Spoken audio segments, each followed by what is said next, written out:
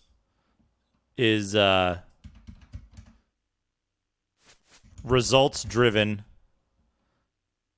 for the most part. So it's like excellent. How many bits to make Duke finish every version of the Monsters back to back without cheats? Chubbo Munst, Chubbo Munst, Chubbo Munst, Chubbo Munst, Chubbo Munst. Chubbo Munst. Chubbo Munst. So that's the great thing though, is that like I don't have to worry about doing stuff for money. So I don't say like, oh, 1,000 bits or some shit, and then never play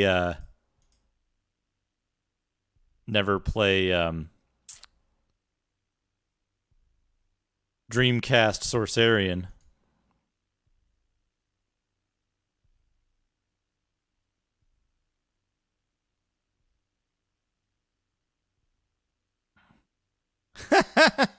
Chubbo Munst, the best Jet Set Willy clone on the Zeddy. Oh, you have this TTS. Let me be the first to say, ung. That's good. That's good. Thank you, Shadrock. Thank you for the 100 bits. And hold on. Rusty, thank you for the 100 bits.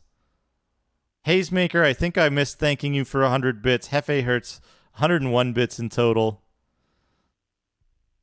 Thank you, everyone. You're being so generous. Right. I can't cast Raised Dead on a person like this, right? Oh, Reg has got look at a real software. Flicka. A dagger called Flicka.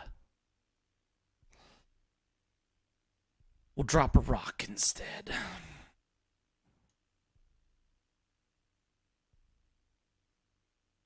That's fine. No, wait. Not this robe. Wait, no. Shit, is one of these robes magical? I can't tell. All right, look at a real software. Let's we'll let the timer run during doodad time because we had it paused incorrectly before. Let's go over here. Music.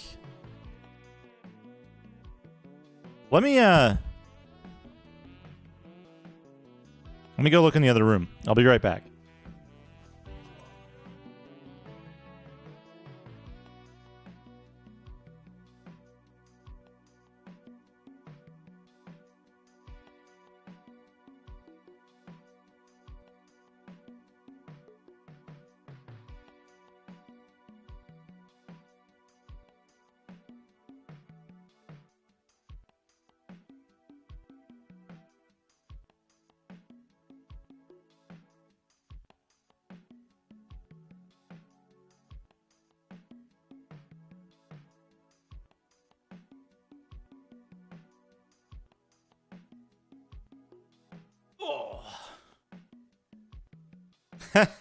Hey, Study Chem. Yeah, that is a pandemic mousepad, and we've also got this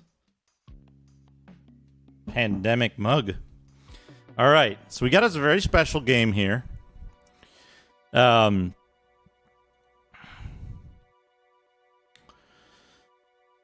This game, what's special about this game is that it is the first game that I used to test my NES to make sure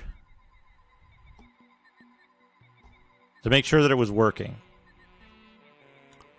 Are you heading off to bed, Chiswicked? Have a good night, Chiswicked. Yeah, go get some sleep. So this is the first game I used to test my NES after years of storage when I first set it up again recently. And so This game, this is a very, I've never beaten this game. I've never gotten anywhere in this game, anywhere meaningful. And it is the famous Goonies-like Dr. Chaos. Dr. Chaos. I had this game as a kid. I hated it. This game made me so sad. Dr. House. Dr. Chaos, yeah. So Dr. Chaos made me so damn sad as a kid because, like, I could not fucking play this game. I could not do well at this game at all. And you run into the game, you've got a knife. The knife sucks. All the enemies take 1,000,000 hits. You go into a room and it's a 3D thing like Goonies, except sometimes a monster comes out and just murders you. There's like the entire game is one like teleport door maze. And you have to know in advance where a whole bunch of stuff is in order to like progress in the game, but it plays like a shitty action game. So it's like this perfect storm of fucked up.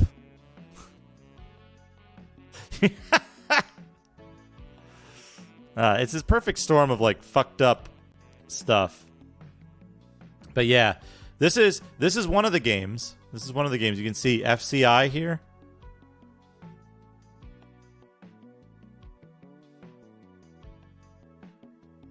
I do not have Castle Quest. I think I know Castle Quest though. Hold on a second. Let me pull it up. Let me pull up Castle Quest real quick. Castle Quest NES. Yeah, I recall. I'm pretty sure I rented Castle Quest once, and I was like, "What the fuck is this?" Because I got it really, really, really late in the system's lifespan. So, like, I think the Genesis might have even been out, and I was like, "Oh, this is some cool art on the cover. I'll try this." And then I got it, and I was like, "What the fuck?" And I like I could not for the life of me figure out how to play it or what to do with it. So I do know Castle Quest. I have played it on a real cartridge. I've seen the box. I've held the cartridge in my hand. But I did not own it. I only rented it. Yeah, I mean, let's be honest. If you play Castle Quest, you're a little bit crazier than you were before. But yeah, Dr. Chaos, another fucking Goonie-like by FCI. Now, the story behind FCI is I had Dr. Chaos, I had Ultima Exodus, and I don't think I owned, but I think I played Pitfall? Or Super Pitfall or something? I don't know. The NES Pitfall game.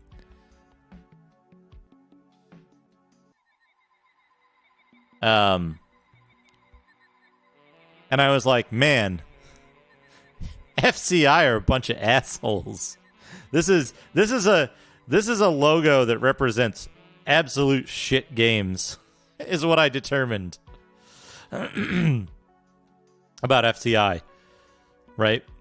Because I didn't know any better. I was what, fucking 8, 9 when this game came out, and so I was like, man, FCI games are bad.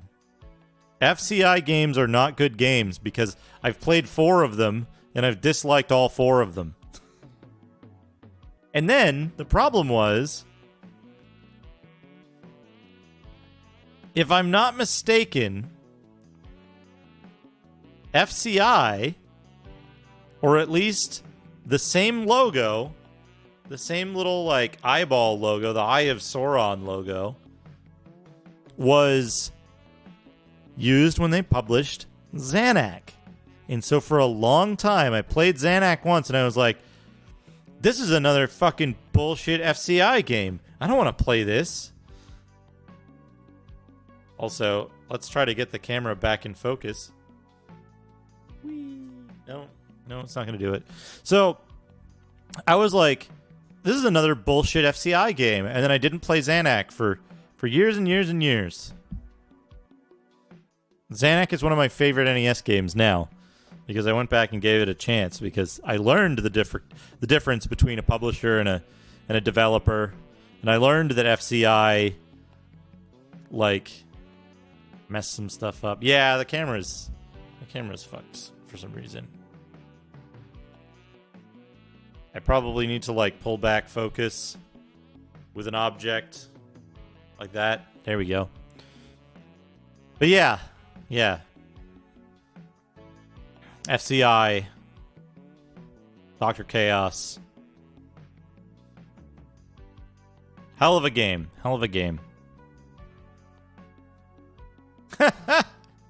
Yeah,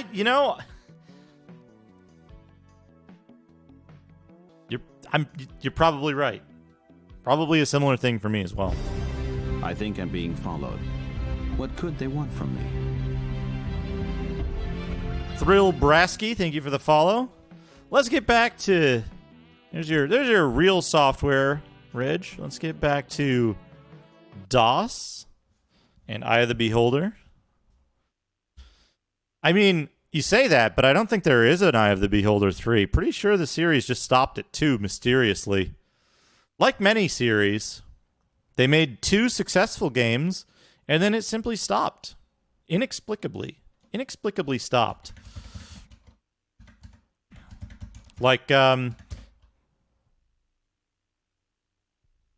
Master of Orion or Star Control.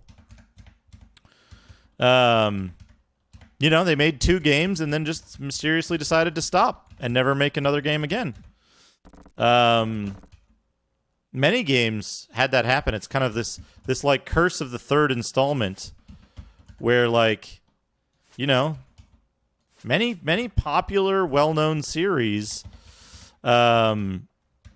just never got a third installment. And it's weird too because it's not just like computer games. It also happened with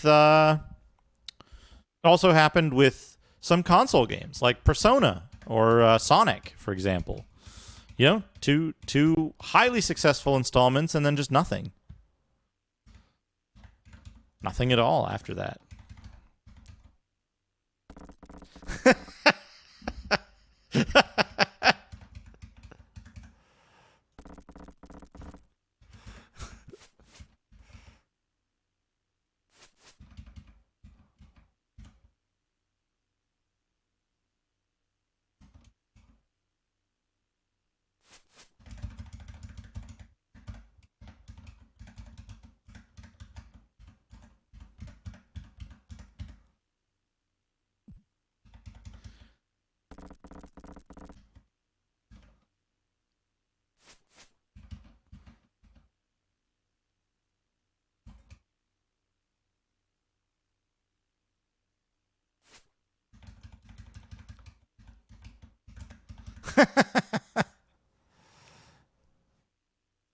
Yeah, I was gonna say some series get around it by starting. They get around it by starting on the 4th installment, like Star Wars or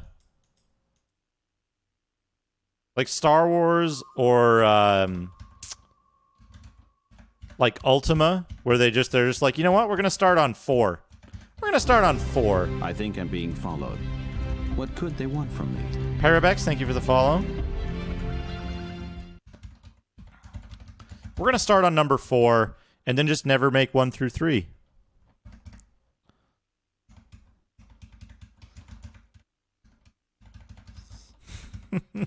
Hey, Parabex. Welcome. I hope you're having a good time. I'm having a fantastic time playing this wonderful game. We've got one of the developers in chat.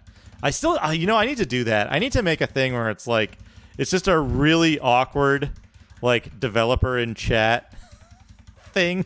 It's just like, where it's like the most obnoxious,